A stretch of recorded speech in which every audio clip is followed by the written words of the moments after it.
तिलक वर्मा भारतीय बल्लेबाज उम्र 22 साल, अभिषेक शर्मा भारतीय ओपनर उम्र 25 साल, शुभमन गिल भारतीय ओपनर और टेस्ट फॉर्मेट कप्तान उम्र 26 साल, अर्शदीप सिंह भारतीय फास्ट बॉलर उम्र 26 साल और साथ ही हर्षित राणा भारतीय फास्ट बॉलर उम्र 23 साल। इन सब में एक कॉमन कड़ी पता है क्या है? सभी एशिया कप में खेले नहीं, ये नहीं, सब में कॉमन है कि ये सभी भारतीय मेंस क्रिकेट खिलाड़ी जेन जी हैं।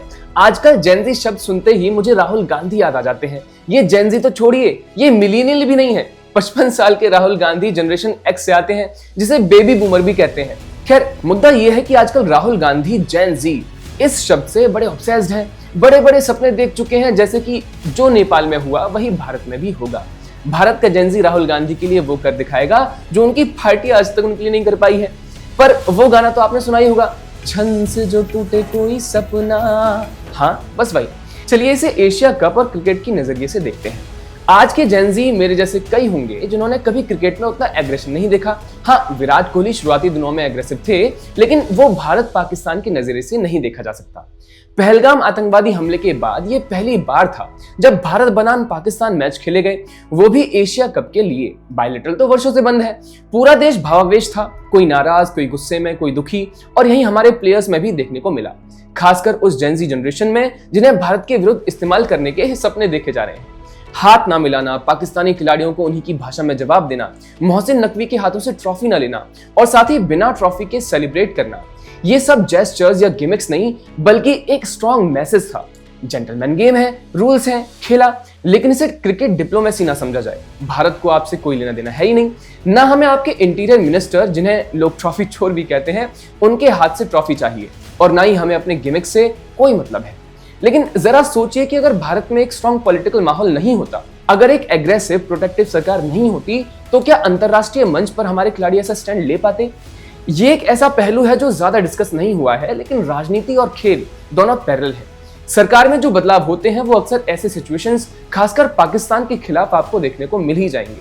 और पाकिस्तान में तो पॉलिटिकल नैरेटिव या पॉलिटिकल डिस्कशन के लिए क्रिकेट की एनालॉजी बहुत इस्तेमाली होती है। अब सैयद किरमानी का हाल ही में दिया हुआ स्टेटमेंट देख लीजिए। जिन्हें नहीं पता कि उनके लिए बता दें कि सैयद किरमानी 80 के दशक में भारत के विकेट कीपर हुआ करते थे। किरमानी कहते हैं कि उनके समय में भारत पाकिस्तान के बीच क्या भाईचारा था। पाकिस्तानी खिलाड़ी भारत आते थे, ये पाकिस्तान जाते थे। किरमानी शर्मसार है। सूर्य कुमार की टीम का पाकिस्तान के खिलाफ रवैया देखकर वो शर्मसार है। हाँ किरमानी जी, भाईचारा तो था, लेकिन उनके लिए आतंकवादी भाई होंगे और भारतीय सिर्फ चारा। लेकिन इससे आपको क्या? लेकिन इस वीडियो के लिए इतना पीछे नहीं जाते। भारत के सबसे डार्क, सबसे खौफनाक टेरर एरा यानी यूपीए 1 और यूपीए 2 का ही एरा देख लेते हैं। 2001 के पार्लियामेंट अटैक को तो हम सब याद रखते हैं। भारत की संसद पर सीधा हमला और साफ साफ पाकिस्तान का हाथ। उस वक्त अटल बिहारी वाजपेयी प्रधानमंत्री थे। उन्होंने बिना किसी हिचक के पाकिस्तान के साथ सारे क्रिकेट रिश्ते काट दिए। 2003 तक कोई बायलैटरल सीरीज नहीं हुई, लेकिन जैसे ही 2004 में कांग्रेस की सरकार बनी, तस्वीर पूरी बदल गई। सत्ता में आते ही यूपीए ने सबसे पहला सिंबल ऑफ पीस क्या चुना? क्रिकेट को चुना। मार्च 2004 में सौरव गांगुली की कप्तानी वाली भारतीय टीम पाकिस्तान गई। इसे दोस्ती सीरीज नाम दिया गया। पर सोचिए, संसद पर हमले के जख्म अभी भरे नहीं थे, देश में आतंकवाद का डर और गुस्सा दोनों जिंदा थे, और कांग्रेस सरकार का पहला डिप्लोमेटिक जेस्चर था पाकिस्तान से क्रिकेट शुरू करना। संसद पर हमला हुआ था दिल्ली में, लेकिन उसका जवाब लाहौर की पिच पर दोस्ती के चौकों छक्कों से देने की कोशिश की गई।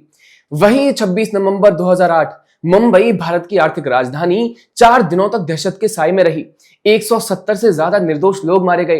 पूरे देश सदमे में और गुस्से में था। कसाब कैमरे पर जिंदा पकड़ा गया। पाकिस्तान का रोल पूरी दुनिया के सामने साफ था। ऐसे समय पर एक मजबूत सरकार क्या करती? पाकिस्तान को पूरी तरह आइसोलेट कर देती, हर अंतरराष्ट्रीय मंच पर उसे ठिकाने लगा देती और उसको कोशिश करती कि उसे बहाल कर दिया जाए। लेकिन कांग्रेस सरकार की कहानी अलग थी। मनमोहन सिंह की सरकार ने क्रिकेट के मोर्चे पर कोई निर्णायक कदम नहीं उठाया। हाँ, बायलैटरल सीरीज अपने आप ठंडी पड़ गई, लेकिन ये राष्ट्रीय नीति की तरह नहीं बल्कि एक असहज चुप्पी की तरह हुआ। 2009 में चैंपियंस ट्रॉफी पाकिस्तान में होनी थी। भारत में शुरू में यह कहकर मना कर दिया कि वहां खेलना अनसेफ है, लेकिन अंतरराष्ट्रीय स्तर पर कांग्रेस की डिप्लोमेसी इतनी कमजोर थी कि आईसीसी ने बस वेन्यू बदल दिया। पाकिस्तान से उठाकर साउथ अफ्रीका कर दिया। पाकिस्तान को असली सजा नहीं मिली, बस होस्टिंग का मौका छिन गया। यानी 26/11 जैसा भीषण हमला और क्रिकेट के मोर्चे पर भारत की प्रतिक्रिया रही सिर्फ वेन्यू शिफ्टिंग। पाकिस्तान के लिए कोई ठोस क्रिकेटिक आइसोलेशन नहीं, कोई बड़ा सिंबॉलिक जवाब नहीं। मुंबई का 26/11 हमला तो सबको याद है, लेकिन उसके बाद हालत थमे नहीं थे।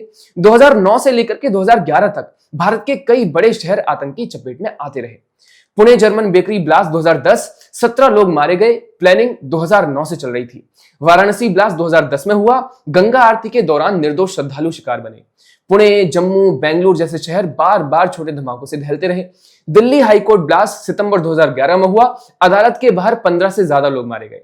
यानी 2008 से लेकर के 2011 का दौर खून और बारूद से भरा हुआ था। भारत लगभग हर महीने एक नए धमाके, एक नए शव और एक नए आघात का सामना कर रहा था। लेकिन सत्ता की प्राथमिकताएं तो देखिए वो कुछ और ही थी। आतंकवाद से लहूलुहान भारत में भी कांग्रेस सरकार का झुकाव शांति संदेश देने पर था, और इसका सबसे बड़ा मंच बना क्रिकेट।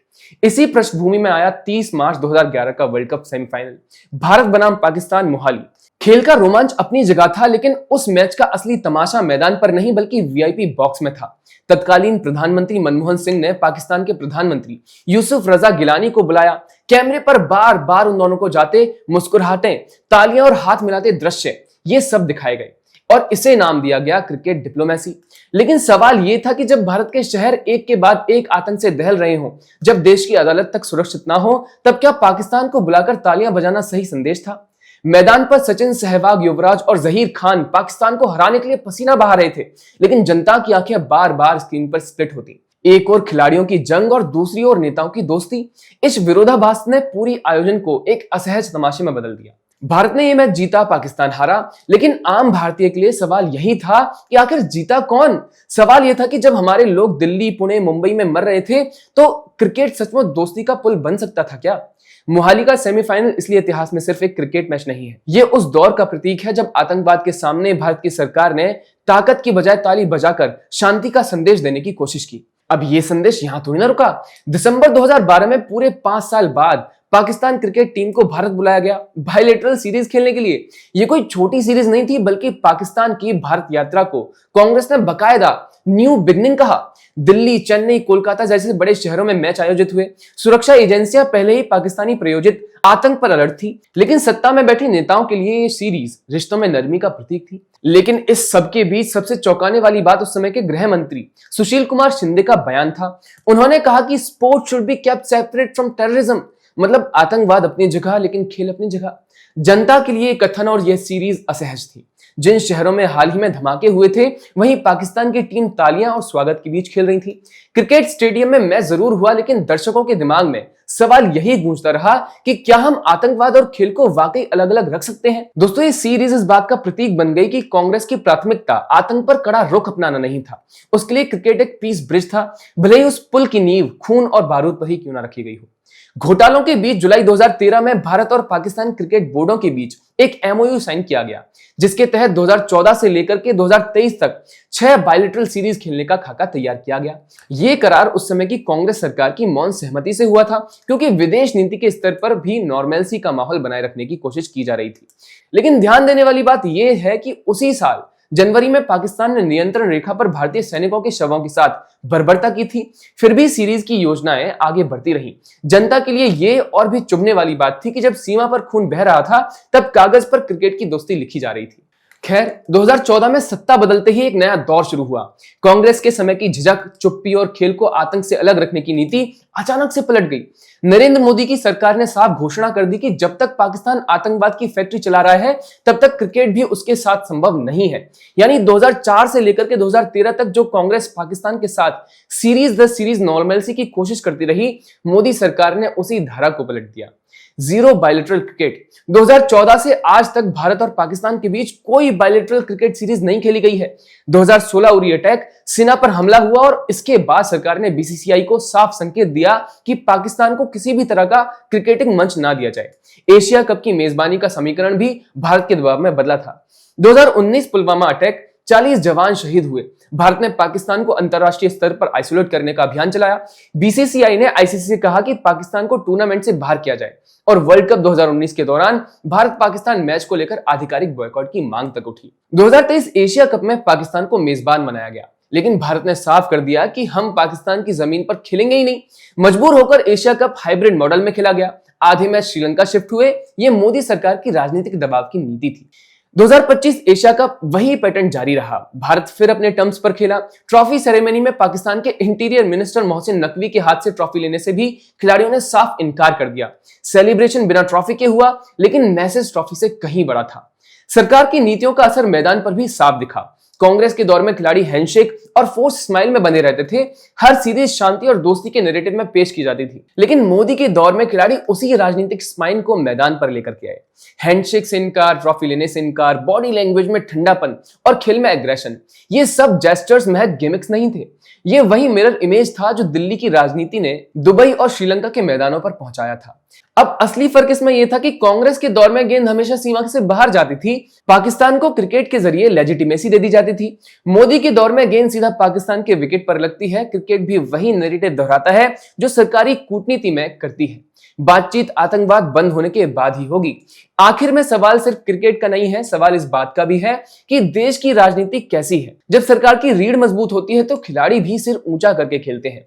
जब सत्ता समझौते पर झुकी होती है तो मैदान पर भी फोर्स हैंडशेक और खोखली मुस्कानें दिखाई देती हैं। क्रिकेट कभी भी सेपरेट ट्रैक रहा ही नहीं है। ये हमेशा से उस समय की राष्ट्रीय चेतना का आईना रहा है।